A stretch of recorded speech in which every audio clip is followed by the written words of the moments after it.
ladies and gentlemen, I am the Admiral, and this is episode number something of the Zombie Train. It's episode number 320 of the Zombie Train. I'm Admiral Ellis, like I said, Admiral.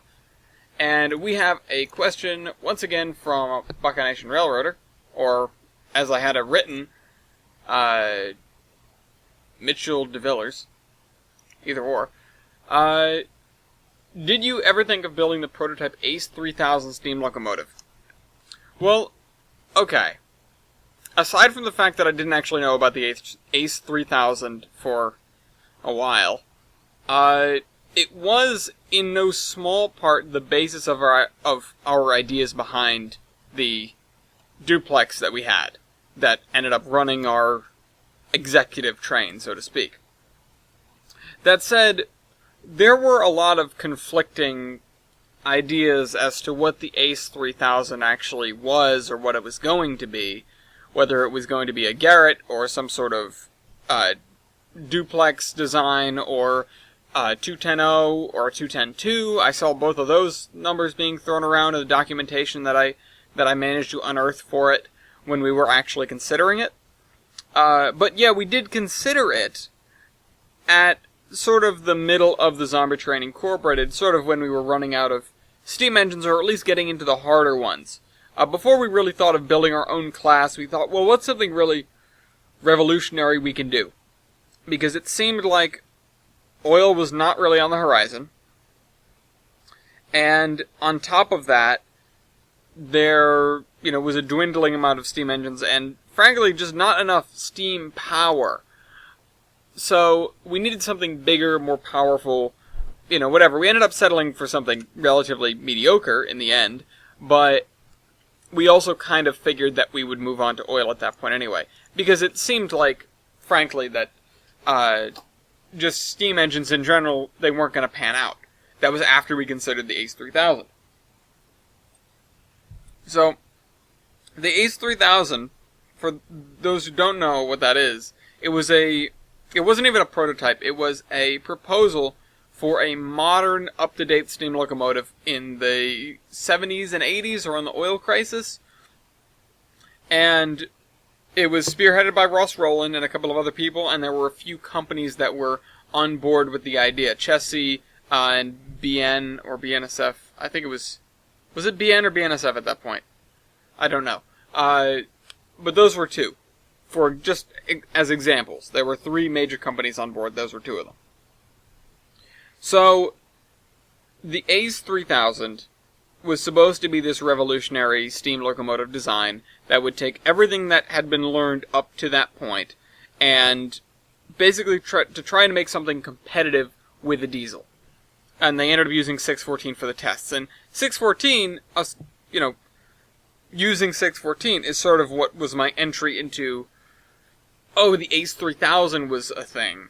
It was a proposal and yada yada. I went down this rabbit hole that we're going down now. It was a lot harder to find information at that point than if I had known about it beforehand. But it is what it is. So, we had considered it. We couldn't figure out exactly what it was supposed to be, though, and then eventually we realized that it really wasn't the best idea for us to try to make it, because it was supposed to take advantage of all these technological advancements that had come around since the steam era, in the 30 intervening years or so. And we weren't sure if we could do that, or really even make use of that. It was asking for for us, relatively high-tech stuff. So, that was one of the reasons we shelved it, aside from, like I said, the fact that we didn't even know what the design was supposed to be, or anything like that. It never really got that far along, is my understanding. Never did I see, actual schematics. I just saw references to what it was supposed to be in bits of paperwork and articles and things like that. And it was strung out over a number of years. Once I compiled everything, it was easy to see why it didn't really go anywhere. Just because there was no consensus there over what it was supposed to be. It kept going back and forth. So, thought about it. Decided against it. Decided to continue with our own Steam program anyway. Just just the way it was, and then we moved on to diesels as described last episode. So, great idea in theory. I would say the world would be a different place if that had happened, but it wouldn't be that different. At least not in this day and age. Maybe we would have had fewer diesels laying around for us to use, but certainly we would have gone through likely the same procedure. It would have been interesting to live in a world where steam and diesel competed, but we didn't have the ability, we didn't have the capability or the inclination to go after they dubbed it a second-generation steam locomotive. So we didn't have the chance to go after that. And if we had, maybe we would be living in a world here post-war where you have steam engines and diesel engines competing, or maybe you wouldn't have even seen a major diesel revival. I doubt that. But if we had gone around and built a few hundred of these second-generation steam locomotives, whatever they were supposed to be, then, yeah, maybe we would have seen much less of a reason to go and try to get the diesels running again. Maybe. If they were all they're cracked up to be. That's the really big turning point there. They did test with 614, and they had determined that the Northern was competitive. The 614 was competitive compared to, I think, a GP40, which was the standard locomotive of the time, give or take. And that sort of incentivized them to do that, but the project never got off the ground for a myriad of reasons. And I think by and large, if they had just stuck with a single design, it would have been able to work. Or they would have gotten farther with it, and maybe even had a prototype at least. But, the fact of the matter is, the people that were Ross Rowland in particular, being so invested in steam locomotives before the oil crisis in general, or even during, really made him, it made him biased, certainly. Not saying that the bias actually interfered with the test results or anything like that, but the fact of the matter is he definitely was biased, and the idea to do that was very much his. Getting the other railroads on board was something that he managed to do, but not...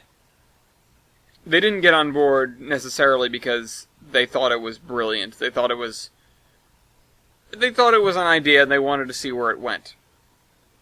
And they could never figure out funding anyway. So, it was never going to happen, unfortunately. And for us, we weren't technologically savvy enough to do something like that. We would have had to invent our own engines, and that wasn't something that we were really capable of doing. We didn't have an R&D department, mostly. We just had people rebuilding old engines using expertise that had been handed down or scavenged. So, what they were doing with the Ace 3000 really isn't comparable to what we were doing in the Zombie Incorporated. I'm not really sure where else to take this question, so I'll talk a little bit longer about our own home builds and stuff like that. There were definitely some engines that took a little bit of inventiveness to put back together. Some things that we weren't really sure how we were going to make them useful.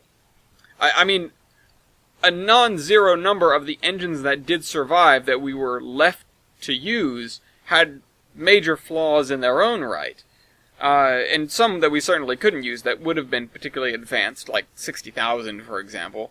We weren't going to try to dig that thing out of the museum. There are other engines that were either too far gone or just weren't all that useful. Engines that were sunk, for example. Engines that were just in horrible, horrible disrepair and really wouldn't have gained us anything to fix.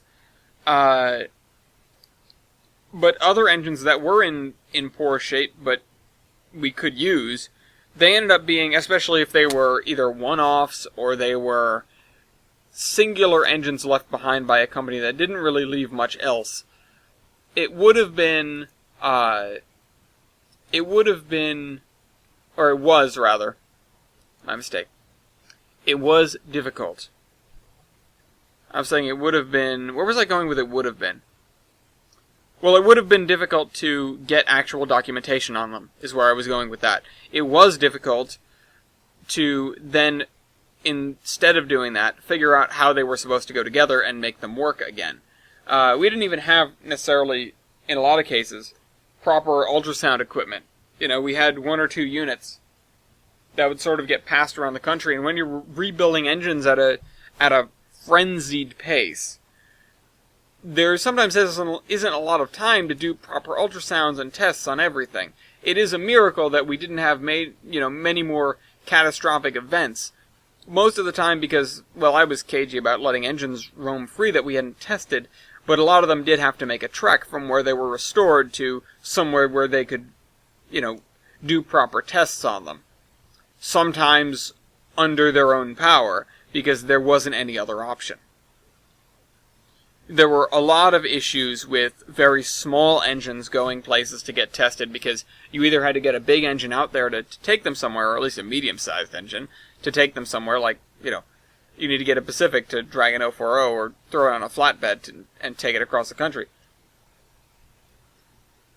But in the rare case, some engines had to make really hugely substantial treks, on their own. And we of course had Oswald and Carolyn that knew a lot about doing that and could coach teams on doing that, but they had to be in the right space. They had to be in the right place to do so. We had a couple of engine recovery teams that were, well, really good engineers and firemen that could do that sort of thing. We wouldn't necessarily send out any old engine crew, any random engine crew, to, take an engine that's designed to run a quarry several hundred miles to the nearest proper servicing facility. Not only is that dangerous because, well, if it hasn't been to the facility and been tested, etc., then it might just explode. But it's also dangerous because you're taking an engine on your own through who knows where. The world was not safe. So that's why they were as important as they were, Oswald and Carolyn, in doing that sort of thing. And sometimes engine crews would have to take their engines by themselves to whatever the nearest facility is, whatever the nearest, major repair facility was. And then we would have a team there to help them get it back, because, yeah, they made it one way, but we don't want to have them make it both ways. But then the teams would be stranded. It was really a logistical nightmare. One of the things that we gave to these teams is a pair of bicycles, because it's amazing how far you could get with a bicycle during the worst parts of the war. It's so much quieter than doing almost anything else, and it's so much faster than walking.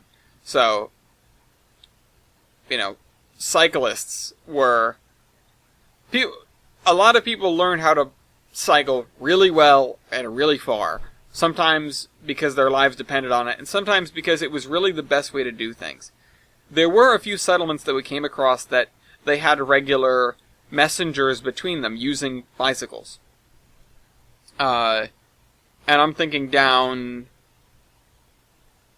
south area is where we came across a lot of these smaller towns that were still kicking. Mostly because they didn't have brutal winters. You can subsistence farm and then have enough for a relatively short and not very poor weather winter. Up in New England, you really have to have enough to get on year-round. It is interesting, though, to see that comeback of farming in areas that didn't have it before. At least briefly, at least for a couple of years. Some of those farms still exist now because, well, people live there. Back before the war, no matter where you went in New England, you could find old stone walls in the forests. That was just a highlight, because there used to be farms, everywhere, all over the place. And some of those farms came back because of people needed them to survive. The people that didn't run, you know. Anyway, we've still got a few seconds left here, but I hope I answered your question. Buckeye Nation Railroader / Michael DeVillers. I don't know if that was a typo on my part. Anyway, I'll see you guys next week. This is the Admiral, signing off.